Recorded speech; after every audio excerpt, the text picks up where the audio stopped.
안녕하세요. 박식의 한국어와 일본어. 오늘은 서촌을 소개해 드리겠습니다. 서촌은 경복궁 서쪽, 인왕산 동쪽. 경복궁에서 보면 서쪽에 있죠. 그래서 서촌입니다. 경복궁과 인왕산 사이에 있는 동네를 서촌이라고 합니다. 경복궁 오시는 길은 다 아시죠? 경복궁 옆이 서촌이니까 오기가 아주 쉽습니다. 3호선 1번 출구, 2번 출구, 3번 출구 나오시면 서촌 출입구입니다. 출입구. 네, 쉽죠? 광화문 5호선역을 이용하셔도 되고요. 시청역을 이용하셔도 그리 멀지 않습니다. 걸어서도 한 5분, 10분이면 서촌에 닿을 수 있는데요. 찾아오시기는 아주 쉬운 동네이죠. 자, 서촌을 좀 더 구체적으로 파고드리겠습니다. 자, 네, 서촌은 세종대왕 마을이라고도 부릅니다. 왜냐고요? 네, 잘 모르시겠지만 서촌은 세종대왕 임금님이 서촌 통인동 있죠, 보이죠? 통인동에서 태어나셨습니다. 그래서 서촌에 계신 주민들이 서촌이라고 부르지 말고 우리 세종대왕 마을로 부르자라고 하시는 분들도 꽤 많이 있습니다. 그렇지만 일반적으로 서촌이 많이 알려져 있죠. 네, 지명은 서촌이나 세종마을이나 똑같다고 보시면 됩니다. 자, 서촌은 법정동이 지금 제가 여기 11개 적어놨는데요. 사실은 3개 더 걸쳐져 있습니다. 하지만 그걸 뺐습니다. 사직동, 내자동, 적선동 빼고 누상동, 옥인동, 청운동, 신교동, 피룬동, 노화동, 창성동, 채부동, 통의동, 통인동, 효자동으로 11개 제가 대표적으로 주축이 11개 동이 주축을 이루고 있기 때문에 제가 11개만 적었습니다. 그 위에 3개도 더 있다 이렇게 이해하시면 되고요. 누상동 여러분 들어보셨습니까?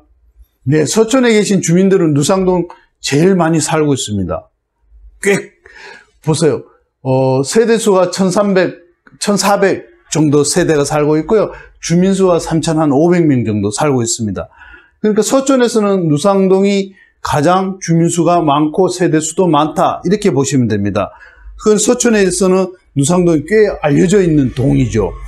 보통 신림동 같으면 신림 1동, 신림 2동, 신림 3동 이렇게 쭉 신림 10동 뭐 이렇게 나가죠.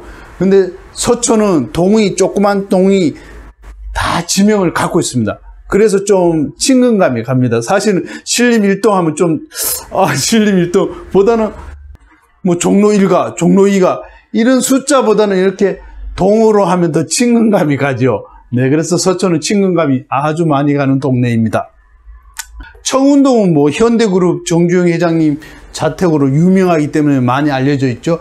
신교동은 아직 일반인들은 잘 모르시죠.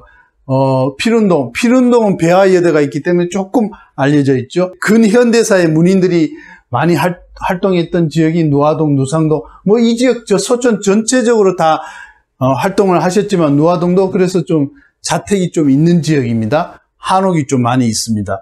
창성동 잘 모르시죠? 효자동 옆 동네인데 채부동도 잘 모르시죠? 세종마을 음식의 문화의 거리라고 채부동이 있습니다. 통의동은 이제 미술관으로도 좀 많이 있죠. 통인동은 세종대왕님이 태어나셨던 곳입니다. 통인동. 효자동 이발소로 많이 알려져 있죠. 효자동. 그래서 어떤 분은 서촌 전체를 보고 효자동이라고 말하시는 분도 있습니다. 그렇지만 실제적으로 크기로 보면 효자동은 아주 서촌에서도 주민수도 적고 세대수도 적은 편에 속합니다. 네, 이 정도로 보시면 되고요. 서촌의 인구는 한 15,000명? 이건 제가 얼마 전에 데이터를 뽑았는데요. 이건 좀 정확한 데이터입니다. 최근에 뽑은 데이터이기 때문에. 네, 이 정도로 이제 지역 형성을 법정동 11개로 이루어졌다 보시면 되고요. 그 다음은 넘어가겠습니다. 자, 교통은 서촌은 경복궁 옆에 있기 때문에 전 노선 버스가 오신다고 보면 됩니다. 그렇지만 서촌 중심부를 통과하는 버스 노선만 17개 있습니다. 17개. 네, 꽤 있죠. 많죠. 그래서 북촌은 사실 버스가 통과를 안 하잖아요. 근데 서촌은 통과하는 버스가 많이 있습니다. 그 다음 교육을 보시면 청운초등학교 여러분 아시죠? 경북고등학교도 아시죠? 유명하죠. 이 두 학교는. 그렇지만 사실 더 오래된 초등학교가 있습니다. 1895년 설립된 오랜 역사를 가진 매동초등학교가 있습니다. 공립초등학교로 가장 오래됐다는 얘기도 하고 있습니다. 그만큼 오랜 역사를 가지고 있는 매동초등학교. 매동초등학교 좋습니다. 운동장도 좋고 아주 좋은 위치에 있습니다. 자, 다음 문화 혜택은 서촌에 있는 분들이 너무 많이 보고 있습니다. 문화 혜택은 보세요. 경복궁 설날, 추석, 각종 명절날, 각종 기념일 행사가 너무너무 많아요. 오늘 또 일요일 지역 특산물 행사를 하고 있더라고요. 그러니까 전국적으로의 그 모든 문화 혜택을 볼 수 있는 지역이 저는 서촌이라고 봅니다.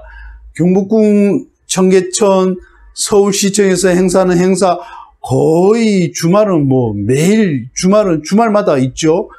그래서 아이들이 성장하기에 좋은 지역이라고 저는 생각합니다. 아이들 정서와 꿈을 꾸기에 좋은 지역이죠.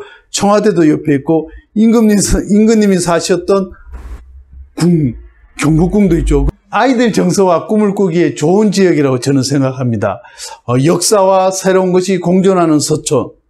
그죠? 서촌 아직 변화가 아주 느리게 되어가고 있는 지역입니다. 여기는 한옥 보존 지역으로 서울시에서 관리를 하고 있죠. 자, 같이 살고 싶은 지역. 나도 살고 있지만 누군가 친구나 지인들 같이 살자 이렇게 추천하고 싶은 지역이 바로 서촌입니다. 여러분 같이 사시죠? 한옥은 약 650채 30% 정도 점유하고 있습니다. 전체 동으로 따지면 빌라라든지 작은 게 있잖아요. 일반 단독주택, 다가구 주택 있잖아요. 그런 게 한 2200동이 있는데 650채가 30%를 차지하고 있으면 한옥 보존지역으로 또 꽤 가치가 있죠. 자, 옛것을 지켜나가며 새것을 덧칠해가는 지역 서촌입니다. 라고 저는 표현하고 싶은데요. 역사의 유물이 묻어있는 시간과 추억을 소중히 하는 지역이 바로 서촌이라고 말할 수 있습니다. 여러분도 그렇게 생각하시죠?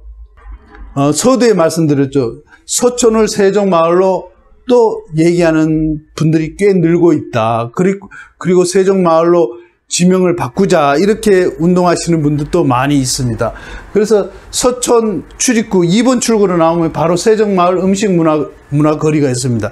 이쪽으로 들어가시면요 먹거리가 많습니다. 물론 예전에는 이 음식문화 거리라고 하기 전에는 금천교 시장이라고 했습니다. 하지만 지금은 금천교 시장의 기능을 다 잃었습니다. 시장의 기능은 없고 먹거리, 먹자 골목으로 보시면 됩니다. 여러분도 한번 놀러 오세요.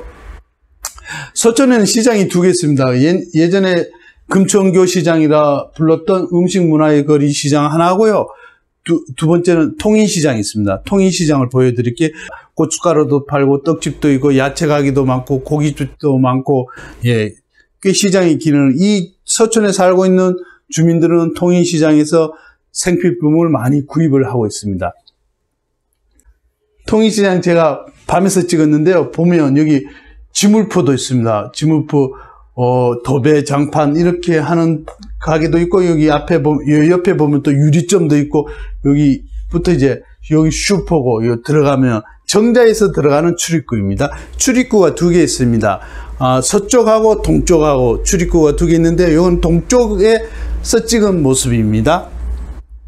통인시장 동쪽에 출입구 앞에 바로 정자가 있습니다. 여기서 인왕산 등산객들이 내려와서 잠시 쉬었다 가기도 하고요. 여기서 주민들이 차도 한잔 하시면서 여기서 주로 얘기거리를 피우면서 많이 쉬는 공간입니다. 이 정자도 정말 좋습니다. 자, 통인시장에 들어가시면 이렇게 포스터가 있습니다. 외롭지 않다. 역전부자라고 있네요. 육군 김일병. 이런 영화 예전에 오래된 포스터인데 이렇게 이 가게 주인분이 이렇게 포스터를 붙여놨습니다. 이건 선거용 포스터가 있네요. 역대 대통령 선거 포스터인 것 같습니다. 네, 통인시장은 이런 매력이 있습니다. 자, 이번에는 인왕산 얘기를 좀 하겠습니다. 인왕산, 이 모습은 인왕산인데요. 겸재정선이 인왕제색도라에서 그린 모습입니다. 이 그림이 국보 216호인가 국보입니다. 네, 이 화필을 보고 인왕산의 모습을 너무 잘 그렸고 화필이 너무 힘있다, 인왕산 모습을 제대로 그렸다 하여 많은 사람들로부터 칭송을 받고 있고 훌륭한 그림으로 알려져 있습니다. 인왕산에서는 예전에는 호랑이가 나왔답니다. 그만큼 산이 웅장하고 산이 힘이 있는 산이라고 합니다. 지금도 그렇죠. 지금도 자청령 우백화잖아요. 자청령은 청령은 용에 사는 이제 낙산이죠. 동쪽에 있죠, 낙산. 서쪽에 있는 우백호, 호랑이, 인왕산이 있죠. 뒤에는 주산이라고 해서 북악산이 있고, 그죠? 앞에는 북악산을 마주보고 있는 산이 남산이죠. 이 네 개의 산을 내사산이라고 합니다. 내사산. 한양 도읍을 둘러싸고 있는 네 개의 산이 있다 하여 북악산, 남산, 인왕산, 낙산 이렇게 해서 내사산이라고 불리워지고 있습니다. 자, 여기 인왕산을 조금 더 보겠습니다. 인왕산을 보면 이게 수성동 계곡이라고 해서 수성계곡입니다. 수성계곡에서 겸재정선이 인왕산을 그렸고 수성동 계곡에서 논일고 쉬었던 그런 문인들이, 당대의 문인들이 참 많습니다. 조금 있으면 이제 안평대군 글을 잠시 보여드릴 텐데, 안평대군도 여기서 비해당이라는 별장을 짓고 수성동 계곡에서 당대 시인들 시, 그림, 서예 여기서 많이 시간을 보내면서 즐기면서 나라 일을 많이 얘기했다고 합니다. 자, 나오죠? 안평대군. 안평대군은 누구예요? 수성동, 제가 잠시 좀 읽어드릴게요. 수성동 계곡과 안평대군, 세종의 셋째 아들인 안평대군은 정치적 야심을 가진 형 수양대군에 맞서 어린 조카 단종을 위해 목숨까지 걸며 신의를 지킨 왕자였습니다. 오. 자, 문화와 예술을 사랑한 그는 이곳 수성동 계곡에 비해당이라는 별장을 짓고 살며 시와 그림을 즐겼습니다. 라고 쓰여져 있습니다. 안평대군은 이렇게 수성동 계곡에서 많은 시간을 보냈다고 합니다. 그만큼 수성동 계곡이 아름다운 것이죠. 네. 자, 이게 수성 계곡 밑에서 이제 인왕산으로 올라가는 등산길입니다. 등산길 넘어서 수성동 계곡을 지나서 인왕산으로 올라가는 초입에 있는 표지인데요. 청계천 발원지라고 쓰여 있습니다. 동물 가족이 사는 곳이라고도 쓰여 있는데, 동물 가족이 사는 곳은 뭐 개구리, 도룡뇽 이런 가재가 살고 있다. 청계천 발원지라는 것은 이 인왕산 물에서 이 물줄기가 청계천으로 흘러간다 해서 청계천 물은 결국은 인왕산에서 내려가는 물이라고 보시면 됩니다. 그러니까 청계천 발원지가 인왕산이죠. 네, 여기서 이제 인왕산으로 올라가시면 됩니다. 자, 이거는 인왕산의 모습인데, 인왕산의 바위죠. 이 바위 이름이 뭐냐면 치맛바위입니다. 치맛바위가 뭐냐고요? 네, 여러분 인왕산 올라가시면 이제 인왕산은 339m잖아요. 그러면 올라갔다 내려오는데 2시간 반 정도면 충분히 올라갔다 내려오실 수 있습니다. 올라가시면 치맛바위를 항상 거쳐 가시는데요. 이 치맛바위에 얽힌 사연이 있습니다.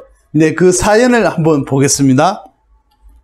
자, 치맛바위는 중종의 첫 번째 왕비인 당경왕후, 중종은 연산군을 폐위를 하고 중종이 되었잖아요. 이 중종 첫 번째 왕비가 당경왕후예요. 근데 중종은 힘이 없죠. 신하들이 반란을 일으켜서 연산군을 폐위시키고 중종을 세웠기 때문에 중종은 왕으로서 힘이 없었습니다. 하지만 당경왕후하고 사랑은 너무 좋았는데, 자, 한번 읽어보겠습니다. 치맛바위는 중종의 첫 번째 왕비인 당경왕후와 관련된 전설에서 유래된 이름이다. 즉 반정으로 왕위에 오른 진성대군이 중종의 대군 때 이름이죠. 진성대군이 중종이 되자 그 부인 신씨가 바로 당경왕후죠. 신씨는 친정아버지 신수군이 반정 때 피살되었는데, 당경왕후 아버지 신수군이가 연산군 편을 들었습니다. 그래서 중종의 반정을 일으킨 무리에서 연산군 편이니까 죽일 수밖에 없습니다. 아버지를 죽였는데 딸이 왕비가 되며 반정을 일으킨 신하들이 불안해할 거 아니에요. 왕비가 나를 죽일지도 모른다. 이런 불안감에 반정된 사람들이 주도하여 당경왕후를 폐위를 시킵니다. 좀 더 읽어보겠습니다. 반정을 주도해온 박원종 등이 죄인에 따른 왕비가 될 수 없다면 폐위시켰다. 그렇죠. 자, 폐위된 뒤 당경왕후는 인왕산 아래로 거처를 옮겼습니다. 인왕산 아래로 거처를 옮겨서 거기서 이 전설의 이야기가 이어지고 있습니다. 중종은 부인 당경왕후죠. 당경왕후를 잊을 수 없어 경회루에 올라 인왕산 기슭을 바라보고는 하였습니다.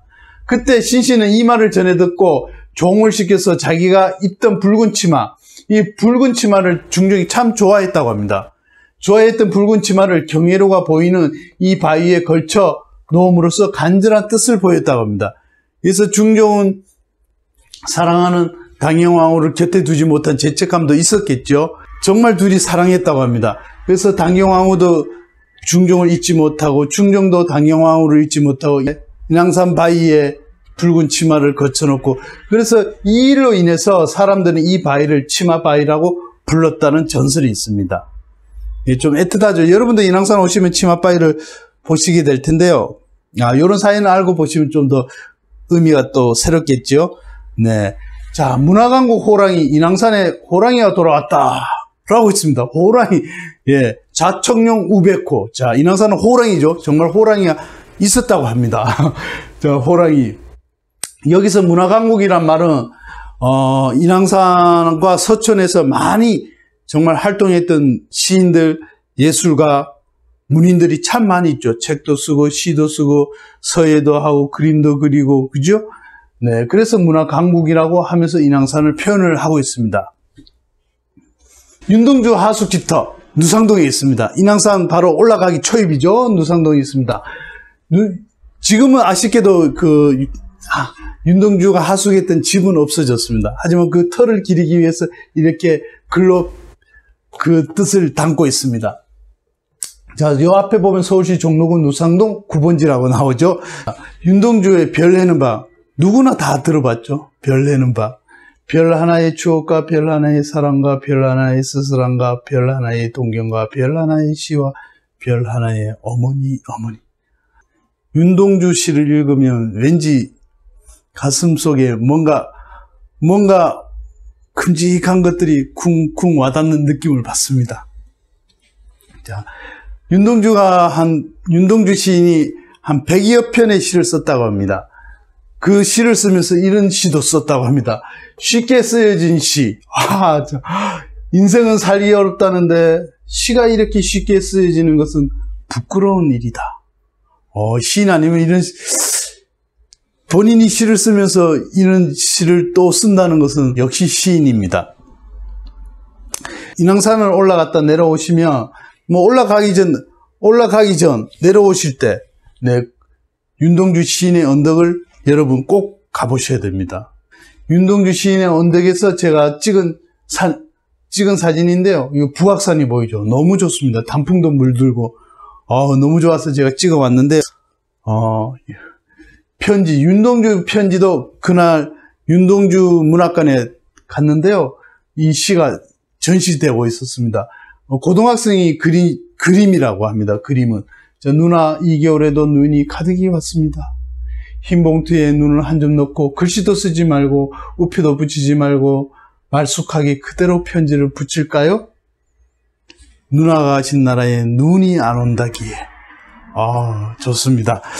자, 윤동주를 지나쳐서 이제 박노수 가옥으로 갑니다. 박노수 가옥은 서촌을 찾으신 분들이 많이 방문하는 가옥인데요. 보시면 이제 1930년대 건축된 문화주택으로 서양의 입식 형태와 한국의 전통적인 온도를 같이 절충해서 만든 가옥이라고 합니다. 이것은 서울시 문화재 자료 제1호라고 합니다. 그래서 종로 9립 박노수 미술관으로 지금 현재 운영하고 있고요. 남정 박노수 화백이 많은 기증을 했다고 합니다. 박노수 가옥 한번 들러보시는 건 어떻겠습니까? 자, 박노수 가옥을 보여드릴게요. 제가 박노수 가옥을 사진을 찍어 왔는데 이렇게 2층으로 되어 있습니다. 남정 박노수라고 해서 여기 동상도 있고요. 뒤로 가서 위로 올라가서 가옥 전체를 내려다 볼 수 있습니다. 자, 박노석학을 지나서 다음은 이상의 집으로 가겠습니다. 이상, 서울미래유산으로 해서 이제 이상의 집이 있는데요. 자, 이상 잠깐 읽어보겠습니다. 이상은 천재 작가 이상이라고 표현되어 있는데요. 27살에 안타깝게도 세상을 달리했지만 건축가로서도 활동을 했다고 합니다.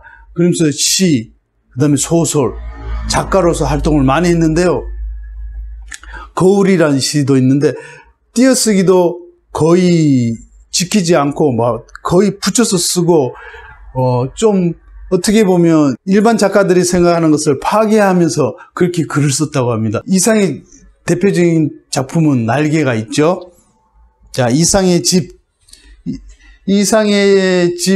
안쪽으로 들어가시면요, 지금 오픈되어 있는데요, 누구나 들어갈 수 있습니다. 들어가면 이상의 사진, 젊었을 때 사진이 있고요.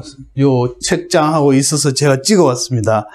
요거 밖에서 찍은 모습인데, 이상의 집 밖에서 찍은 모습인데, 이렇게 지금 이상의 작품을 전시하고 들어가서 이상에 대해서 얘기를 들을 수 있습니다. 안에 들어가시면요, 소개해 주시는 분도 있습니다. 여러분이 서천에 오시면 이런 당대의 문인들 너무 많습니다. 역사적으로부터 조선시대 때부터 너무 많죠. 안평대군은 조선의 3대 명필이죠. 조선전기의 최고 명필 누구예요? 안평대군이죠. 중기는 누구예요? 한석봉이죠. 후기는 누구예요? 주사 김정희 있잖아요. 김정희도 서천에서 활동을 했습니다. 안평대군은 정말 세종대왕님의 셋째 아들로 세종대왕님을 많이 닮으신 것 같아요. 이상이치에도 굉장히 밝았다고 합니다. 화가 청년 이상범, 누화동에 있는데요. 이상범의 집도 아주 깔끔하게 잘 보존되고 있습니다. 이상범 화가는 그림이 아주 뛰어났다고 합니다. 이상범 화가 집이 그대로 보존되어 있으니까 집에 가시면 이상범 화가의 작품도 보실 수 있습니다. 이상범 화가의 집입니다. 깔끔하죠, 정말. 예, 좋습니다. 네. 자, 여기서 마무리하겠는데요. 자, 앞으로 서천은 어떻게 변모할까? 앞으로 서천은 국민들로부터 어떤 사랑을 받을까? 아름다운 서천이라는 동네를 만들어 갈까? 네, 저는 이렇게 보고 있습니다. 수직 공간이 아닌 수평 공간. 그죠? 수직 공간은 위로만 올라가는, 현대 기술이 발달할수록 위로만 올라가고 아파트도 점점 위로 올라가고, 그죠? 수평 공간이 올라가지 않는다는 뜻이죠.